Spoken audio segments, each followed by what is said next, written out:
তুফানের সিনেমার শুটিং কিন্তু তুফানভাবে চলছে। একই সাথে ব্যস্ত রয়েছে মিমি চক্রবর্তী এবং শাকিব খান।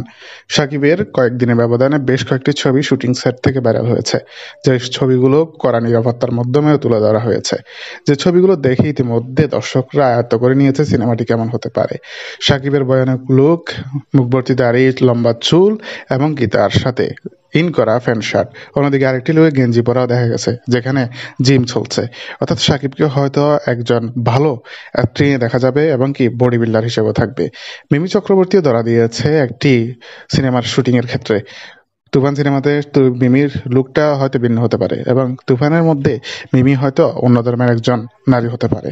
সব মিলিয়ে দেখা যাক, যেহেতু কলকাতাতে হচ্ছে শুটিং, অন্যরকম ভাবে হতে পারে সিনেমাটির শুটিং। তো বন্ধুরা, ভিডিওটি নিয়ে আপনাদের মতামত জানিয়ে আমার ভিডিওর কমেন্ট বক্সে। ভিডিওটি ভালো লেগে থাকলে লাইক, কমেন্ট, শেয়ার করুন। ধন্যবাদ।